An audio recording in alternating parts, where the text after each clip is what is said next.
জীবনে এই প্রথমবার অনেকগুলো শুটকি মাছ একসাথে দেখতে পেরেছি, আর সেটা সম্ভব হয়েছে শুধুমাত্র কক্সবাজারে গিয়ে। এটা ছিল শুটকি মাছের বাজার, এক একটা মাছের দাম এক এক রকম এখানে লেখা ছিল। কোন মাছটা রেখে কোন মাছটা কিনবো সেটাই ভাবছিলাম। তবে জীবনে এই প্রথমবার কক্সবাজার গিয়ে অনেক আনন্দ পেয়েছি। অল্প সময়ের ভিতরে অনেকগুলো জায়গা আমরা ঘুরতে পেরেছিলাম। ঘোরাফেরা, খাওয়া দাওয়া, এমনকি কেনাকাটা সব মিলিয়ে দিনটি অনেক ভালো ছিল। নেক্সট টাইমে যখন কেউ কক্সবাজার যাবেন, হাতে কিন্তু অনেক সময় নিয়ে যাবেন, আপনি আপনার মনের মতো সব জায়গাগুলো ঘুরতে পারবেন। রাতের বেলা খাওয়া দাওয়ার পরে আমরা যখন বাজার দিকে যাচ্ছিলাম, যেতে যেতে রাস্তার পাশে এই ছোটখাটো দোকানগুলো দেখতে পেয়েছিলাম। সবজিগুলো এখানে পাওয়া গেলেও কিছু সবজির দাম কিন্তু অনেক বেশি। তবে আসার আগে ভাবছিলাম একটু শুটকি মাছ কিনে নেব। আমি আমার পছন্দ মতো কয়েকটা শুটকি মাছও কিনেছিলাম। এখানে খোলামেলা যে শুটকি মাছগুলো আছে এগুলোই কেনা ভালো, তো যেগুলো প্যাকেট করা থাকে এর ভিতরে কিন্তু অনেক সমস্যা আছে। বিশেষ করে লইটা শুটকিগুলো, এটা প্যাকেট করা থাকলেও এগুলো ছোট মাছ, তার উপরে কয়েকটা বড় লইটা শুটকি দিয়ে 800 থেকে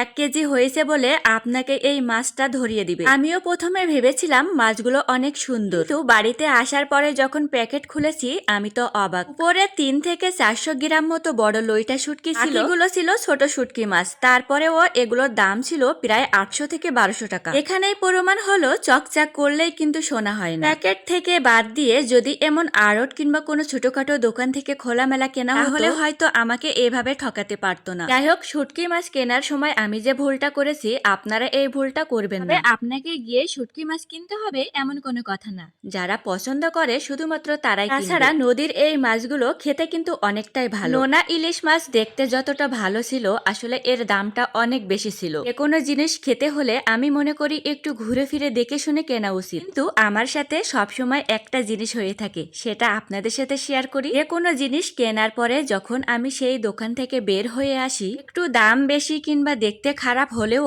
সেম জিনিসটা পরে যখন অন্য দোকানে দেখি, তখন সেই জিনিসটা দেখতে যেমন সুন্দর, দামটাও কিন্তু অনেকটা কম থাকে। তখন মনে মনে ভাবতে থাকি, একটু দেখে শুনে ঘুরে ফিরে কেনাই আমার মনে হয় ভালো ছিল। আমার মনে হয় এটা শুধু আমার সাথে না, প্রত্যেকের সাথেই ঘটে থাকে। মার্কেটে গেলে কিংবা কোনো জিনিসপত্র কিনতে গেলে এই সেম কাজটি হয়। অল্প অল্প শীতে যে কোনো জায়গায় ঘুরতে গেলে আসলেই তখন পরিবেশটাও ভালো থাকে। শীতে ভালো করে ঘোরা গেলেও গরমের সময় কিন্তু অতটা স্বস্তি পাওয়া যায় না। এটাই আছে, গরম সহ্য করতে পারে না, আবার শীতকে অনেক ভালো উপভোগ করে। আমার কিন্তু শীত বরাবরই অনেক বেশি ভালো লাগে, কেননা শীতকালে ঘুরে ফিরে খেয়ে দিয়ে অনেকটা আনন্দ পাওয়া যায়। যারা আমার ভিডিওগুলো প্রতিদিন দেখেন তারা অবশ্যই দেখতে পারবেন সব মিলিয়ে কক্সবাজার ঘোরাটা কিন্তু অনেক বেশি ভালো ছিল। আজকের ভিডিওটি এই পর্যন্ত, দেখা হবে আবারও নতুন কোনো কিছু নিয়ে। সবাই ভালো থাকবেন, সুস্থ থাকবেন। সবাইকে আসসালামু আলাইকুম। ভালো লাগলে সুন্দর একটা কমেন্ট রেখে যাবেন।